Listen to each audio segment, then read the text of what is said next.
There we go. All right, are my slides showing up on your screen then?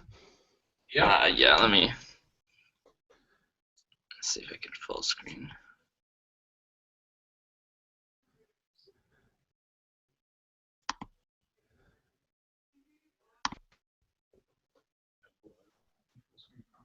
It is full. Chrome is full screen. All right. Well. No. You go to view. View presentation mode. There we go. Okay. There we go. That'd be easier. All right. Okay. Yes. There we go. We can see your slides. Okay. Awesome. So, for anyone that's watching this is you guys are the Raleigh Meteor meetup, right? Yes. All right. So. We're in Durham. Durham. Nice. Okay. So, I'm giving a talk on hosting and scaling with Meteor.js. If you don't know me, I'm Josh Owens.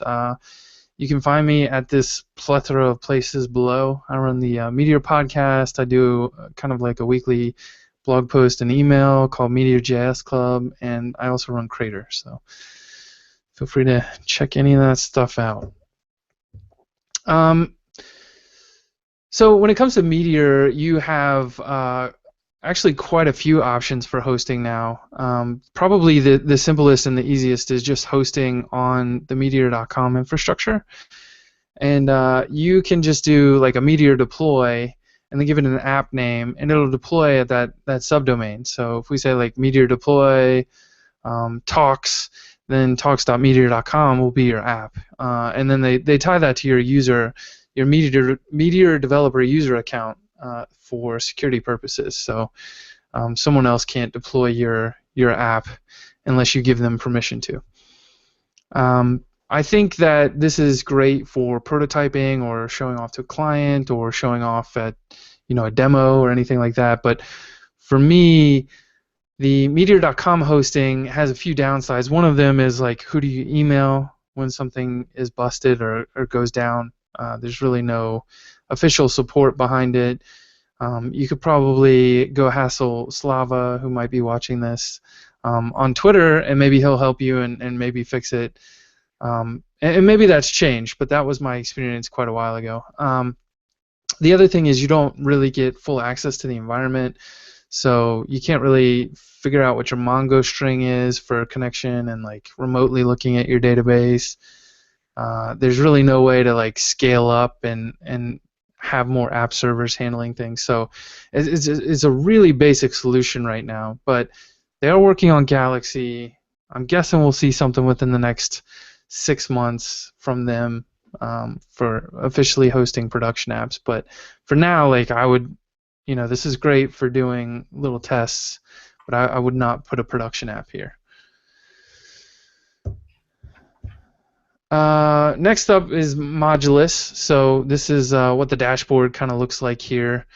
This is an older screenshot. It may have changed a little bit here and there, but basically what you get there is it's a platform as a service. So they give you little containers, they call them servos, that run your app. And so you do like a Meteor deploy, or not a Meteor deploy, Modulus deploy. You install their little command line tool from npm, and then you can do the Modulus deploy, and it'll ask you like to log in, and then it'll ask you which app you're deploying if you have more than one app, and then it'll take that code and it'll I think the process is that they compress it and ship it to their server. They recognize that it's a Meteor app, and they do all the proper things on their end to host that Meteor app. The only gotcha with Modulus is that you have to set up a lot of the environment variables, and you have to set up the database. Like that stuff is not automatic with them. And so you can go into their admin interface and create a Mongo database and stuff. But I wouldn't even really recommend that. Like if you're doing production, I would host with Modulus, but I'd probably put my data over on Compose.io. And I didn't put a slide in here for them, but we can talk about that at the end too. They do great Mongo hosting. And I think the key here with them is, one, they cost about $15 a month for a servo. Two, they do sticky session tracking for their router, which means that you can scale out beyond just one servo. So the way that you would scale out on Modulus, you would probably host with something like Compose.io and get an oplog enabled Mongo database, and then hook that up to your Modulus setup using environment variables. And then anytime you need to like handle more traffic, you just tell it to like just boot more servos. There's a little slider, and you go from 1 to 4, whatever you need, and then just hit apply, and it'll spin those up for you. It's pretty quick, and then they've got nice logs in there and that kind of stuff as well. So for me, like I host some of my apps at Modulus, some of them at Heroku, and some of them on DigitalOcean. So I can kind of speak to the differences once we get to the questions portion.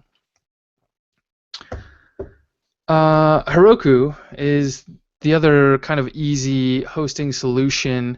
The only thing that I would say is with Heroku, you use what they call build packs. So they have little containers as well, and they call them, what do they call those things? Dynos. And they're little containers that run your app as well. But they use Git to ship your code up there, and then if you're not using Rails, then you need to give them a build pack, which is essentially like a series of bash scripts that tell Heroku what needs to be installed in order to run your app. And so there's a large community effort, you can go out there and look, of Heroku Meteor build packs. But the latest one that seems to work with 1.0 is called like the horse build or something like that. I can find the link and put it up somewhere. But I've got an article that kind of compares all these, and I link to the horse build pack. But it does a good job. The gotcha here is that they don't do sticky sessions for their routing, so you can run into trouble because they're doing like login tracking, and that's all kind of dependent on the sticky session stuff. So if you scale to more than one, you may start to run into some weird issues. So it's great.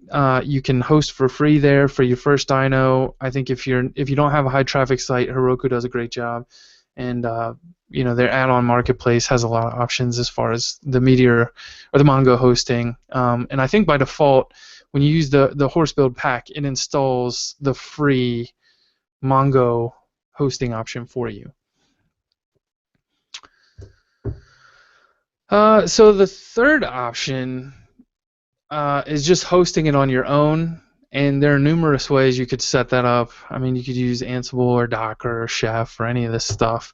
But the easiest tool to get started with is Meteor Up. It's a package from Aeronota, and basically it's some scripts that you have that you can run. It uses SSH to like put your app over on the server, and so you do like Meteor Up, I think setup or something along those lines, and then once it's been set up, like it'll install Node, and it'll install, if you wanted to, you can tell it to install Mongo.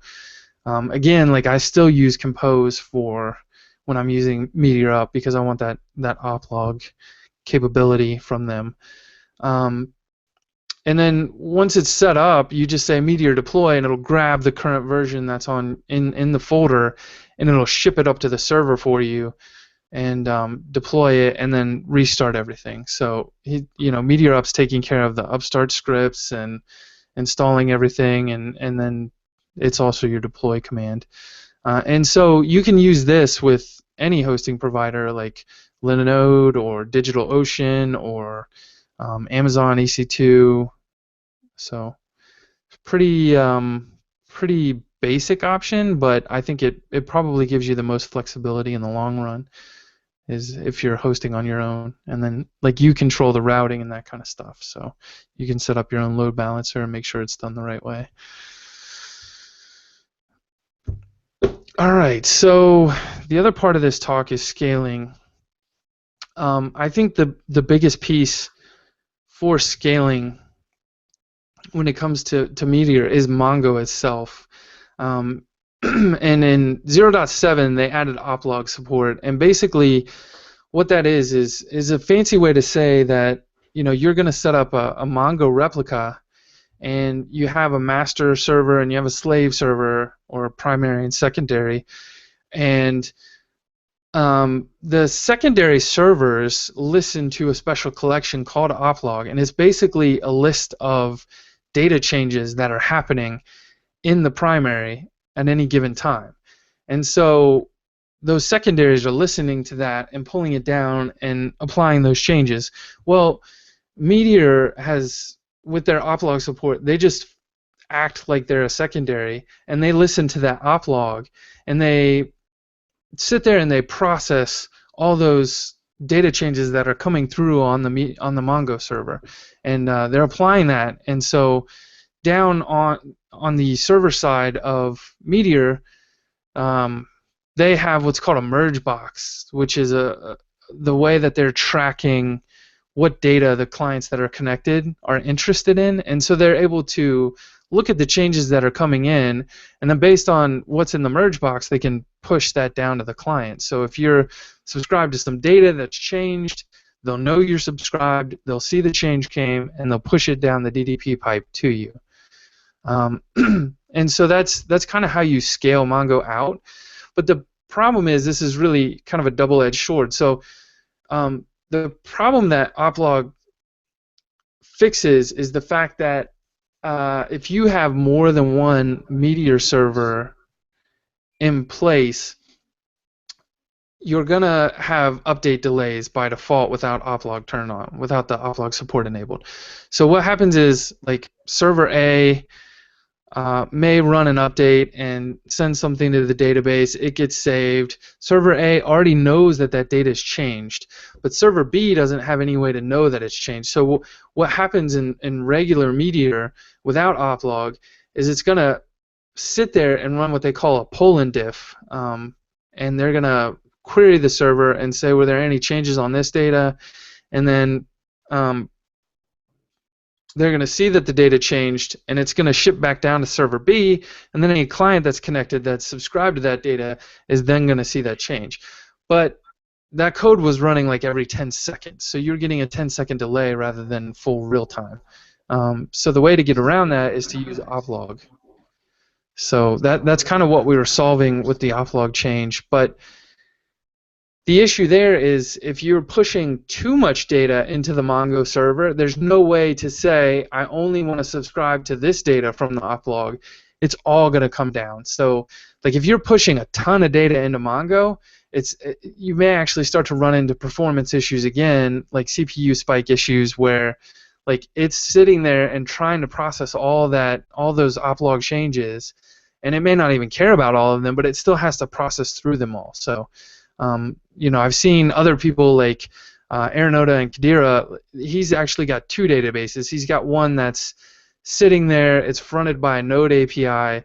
The data comes in from the applications, goes into the first Mongo database.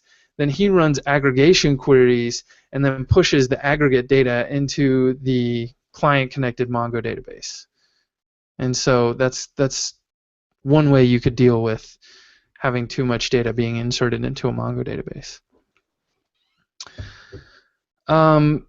So I touched a little bit on the merge box, but that's another place where you kind of have to worry about the scaling when it comes to CPU and memory. So the merge box kind of eats up the memory on the node side. So the more clients that you have running a subscription on a Meteor server, the more memory is going to be used.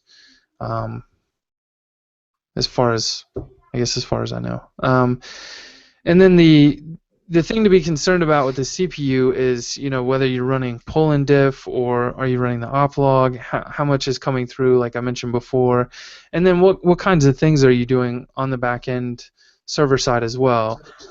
So in particular, like I helped build a fantasyhub.com website that did real-time fantasy sports where you build a team. And when a game would become active on the server side, we were checking every minute to see if a game was active. And then once a game became active, we started pulling in the stats every 20 seconds for all the players in that game. And some of that stuff got a little CPU intensive. So, that's another thing to kind of consider when you're writing your code. So that's kind of it for now. Does anyone have any questions?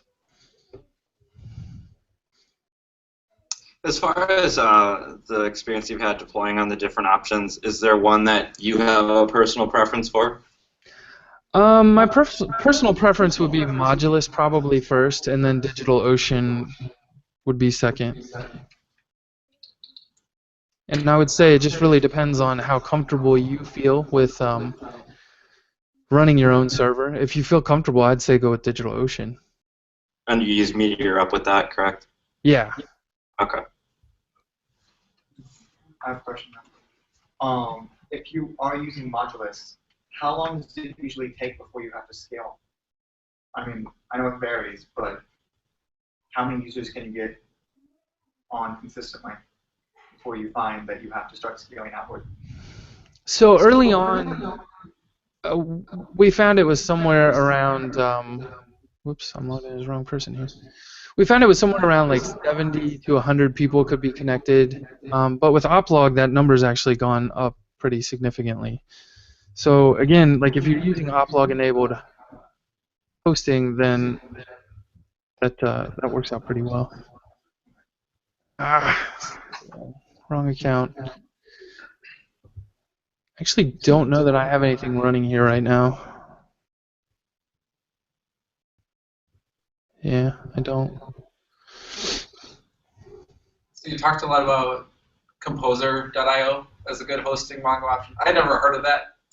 The two I had heard of was Mongo HQ and Mongo Lab. Do those not offer the Oplog, or do you know anything about those two? Okay, so Mongo HQ changed their name, and it's now Compose.io. All right, there you go. Thanks. They decided they were going to get into more than just Mongo, so they're doing, you can see here, they've got these words changing here. They're doing Mongo and Elasticsearch and Rethink and what's the last? Redis is the last one. And yeah, so they've got Oplog enabled, and I'm pretty sure Mongo Lab now has an Oplog enabled option as well. So I definitely check them out, but for me, like, I know the Mongo HQ guys, they do a good job. I've had like no downtime whatsoever. I also love the UI that you get right here. And so I can log in and show you. You can see kind of real time what's going on with Crater. So Compose helps manage like your shards and all of that, or do you have to set that up manually? Like, do you have how well? I haven't worked much personally with MongoDB prior to Meteor, so I'm just starting to learn about the shards and the what is it, the Mongo config versus the shards. Yeah, there's actually, settings and. I haven't done any sharding with Mongo yet in Okay. regards to Meteor. So I couldn't really answer that question. Sure. Let's see, admin. No, that's not what I want either. Where's the nice screen?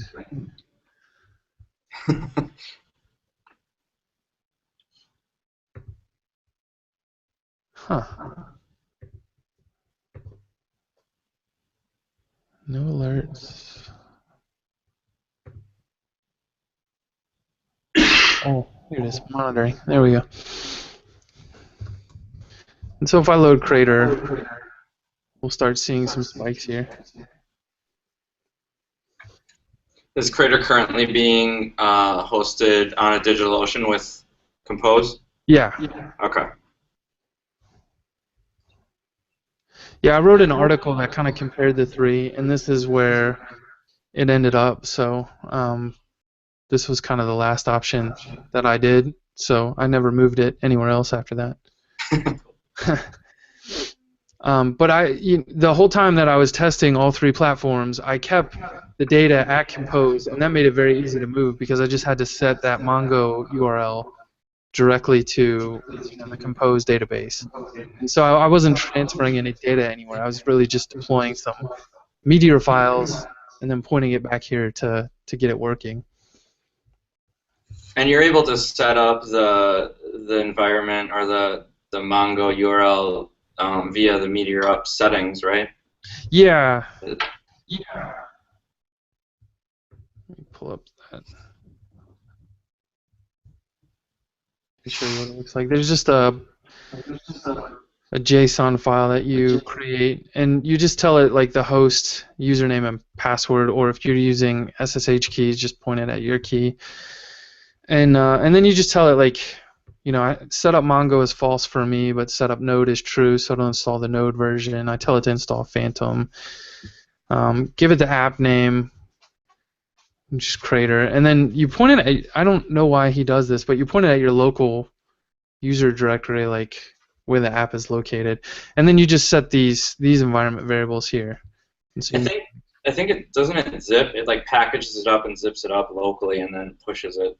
Yeah, but it seems like this piece he could probably just guess from your current location. Oh, true. So I don't know. That option seemed a little weird to me, but it works well. And so Compose is pretty much just like a one-click install kind of thing, or is there some configuration that goes into initially setting it up in your project? Yeah, it's just pretty much a one-click. The other thing you do is you go into the admin section and just set up your user accounts.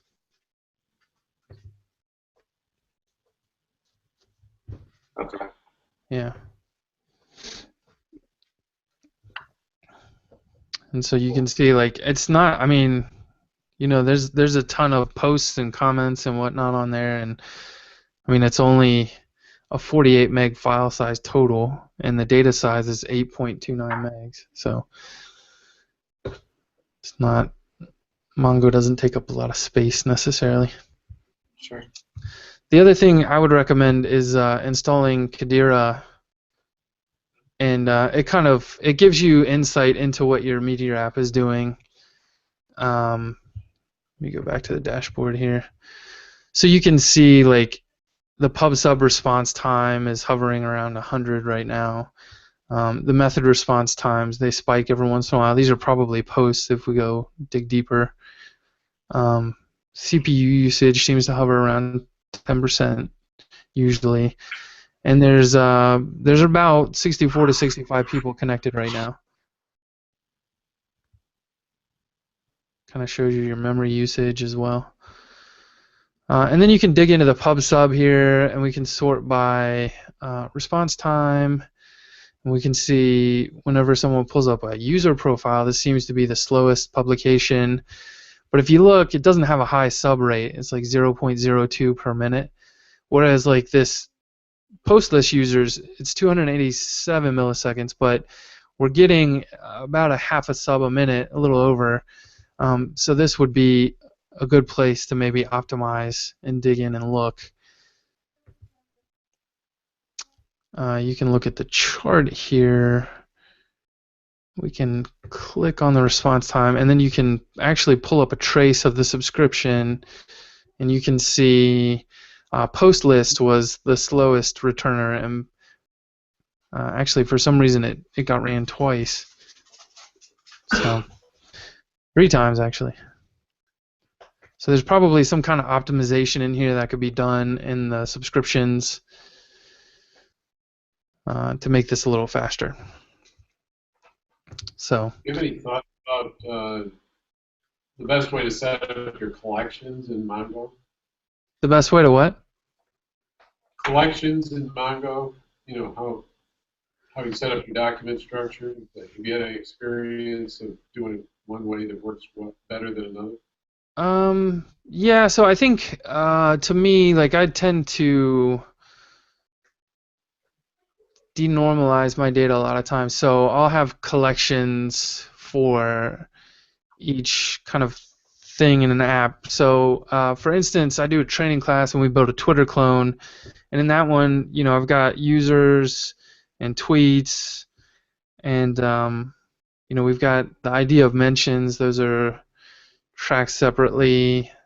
Gosh, what else is in there? I think that's about it right now.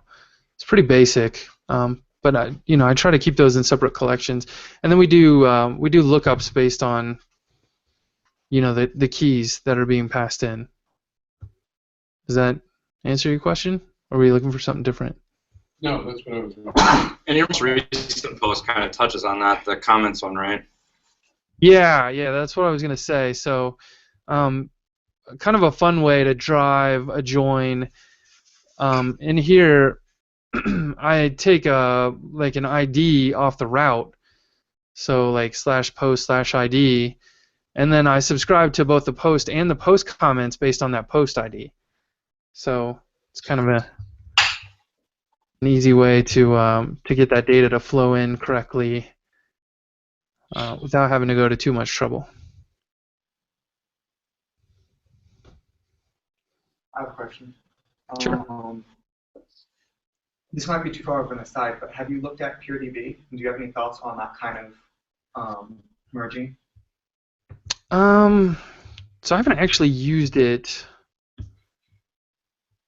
As far as I can tell, this is only a Meteor thing, and it looks like it's really just a layer on top of Mongo. So I mean, I don't know. I don't know how I feel about this, honestly. Like, I haven't investigated it at all. But I mean, it could be interesting. I just, again, like I'd prefer, for this piece of my architecture, I'd probably prefer something that's from MDG itself right now. But there are other interesting things you can do as well. Like, I've got some blog posts in the hopper. One of them is about consuming DDP data as a client, but I'm also trying to get someone to write consuming, like, an interview style post about consuming DDP data from a different server. And so I've got some guys I know here in Cincinnati. They've created an Elixir app, and they've created a DDP server for that, and they're exposing the Elixir app to Meteor through DDP. And so they're able to just say, like, meteor.subscribe, and they can point at the Elixir server, and the data starts flowing out that way. So I mean, the possibilities are endless when you think about it from that standpoint. You could go make a Rails app backed by MySQL and use the DDP library for Ruby and, like, start publishing data that way as well. So there are a lot of options out there. Last night I was made aware of a Mongo Commerce site. Specifically, Kevin, do you remember the name of it? I think that's MongoCommerce.com.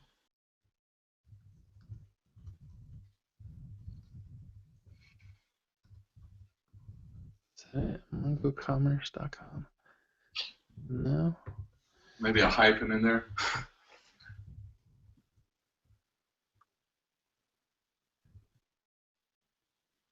Forward.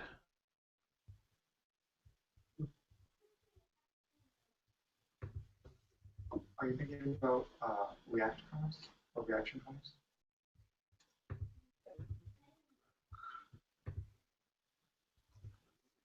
Yeah, so these guys are building Reaction Commerce, which is built in Meteor. Is this maybe what you were thinking of? Well, this was actually a presentation by somebody.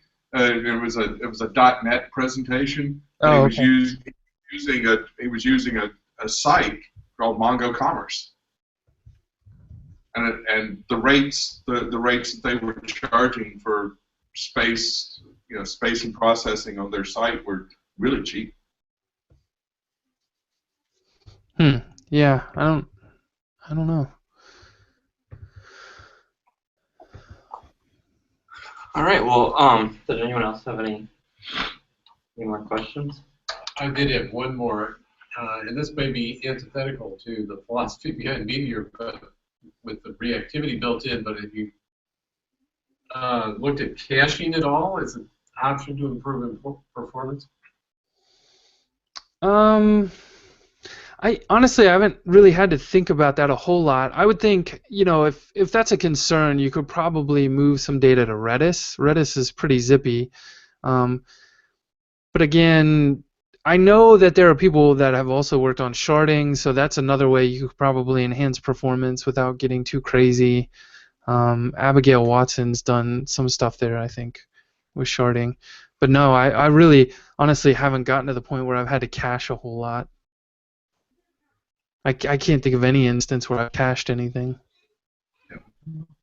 By the way, this is Ty Moodley was the presenter was one of the presenters, so this may just be his thing. He called it Mongo Commerce. Yeah. He needs docs. Someone should email him and say, write some docs, man. It's a work in progress. Yeah. August. Okay for presentations. Yeah. So one more question. On the Heroku side, you mentioned you've tried a couple different build packs, and the best one was something with horse in the name, which I thought was weird. Well, so it's funny because if you read through the comments, I think he even says somewhere on his GitHub page or something, he's like, I went with horse because why not? Do you think that is that like a rapidly evolving space, or you think people are coming around and starting to condense on that one? So I guess full disclosure, I work on a product that's built on Cloud Foundry, which is also built on build packs, but I have no idea what direction to head in terms of hosting, whether we should use kind of straight Node.js or whether we should use a specific build pack dedicated to Meteor. I would use a specific build pack dedicated to Meteor. This is the horse build pack. So it's admithub/meteor-buildpack-horse. And basically, the reason this one works and the others don't is because no one's maintaining the older ones. And when 09 came out, obviously with Meteorite going away and the native package system coming into play, they had to make some changes to the scripts, and so this guy's kind of been keeping it up to date, and it seems to work well. So, oh yeah, here, why horse? There are a gazillion forks and branches of various build packs remixing the words Heroku, build pack, and Meteor, many of which are abandoned or outdated or broken, and it's really hard to keep them straight. So this is the horse one. And it works. I remembered, the horse build As pack. documentation goes, it's okay. Is this guy or this community like active in the community, or is it just some random guy? Or No. Charles Ditar, I hope I said his name right. I've seen him helping out with Velocity as well, so I don't think it's random. You can see here he's got commits from this month and last month. So I honestly, like, this space probably isn't changing that much anymore. So with 09 there were big changes, and then when 10 came out, something broke the older build packs again, and so he had the fix for that, and then there's not been a whole lot that's happened since then. You can see, like, most of this is just README stuff from the looks of it. Yeah, I got burned by trying an old one and it didn't work. And then I went to the Node.js one and got it to work using instructions on the Meteor site. And Yeah. then, that was the way I was going to go. I still am sort of leaning that way, but maybe I'll keep an eye on this one and see. Thanks. Yeah, no problem. And the other thing to consider too that was weird for me with Heroku hosting is that a lot of the build packs use some kind of like node version detection. Let's see if we can find it in here. Compile. Yeah, somewhere in here. Yeah, they use this semvar.io/node/resolve. And for some reason, it was coming back with a weird version. it wasn't coming back with the version I wanted. So you can manually override that as well with your own version, and I would recommend that rather than letting it do this curl lookup. And you just somewhere in here you just set, there's like a file you put in here, like a node version file.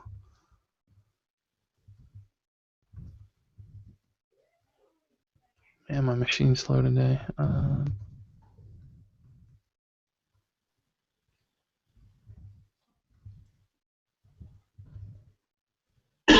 Yeah, I don't know. I can't find it. But anyway, that was the one gotcha that I had. Is I ran into some problems because it was installing the wrong node version, basically, and it was because that curl call was coming back weird. So, Was there anything that you wanted to, since you were so kind to do this presentation, that you wanted to tell us about? I know you do the Meteor Club thing. Did you want to?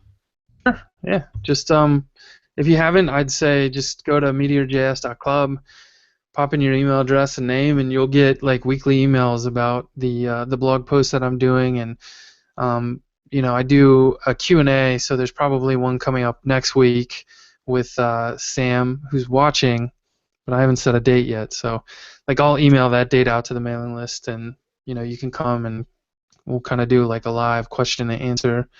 I imagine a lot of that will be about velocity.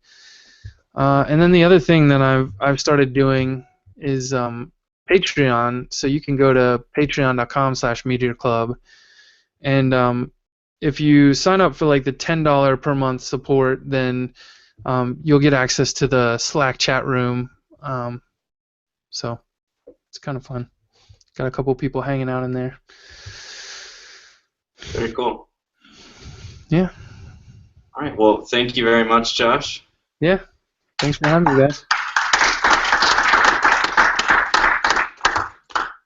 If you're ever down in the Raleigh-Durham area, you should contact us and come out for a beer.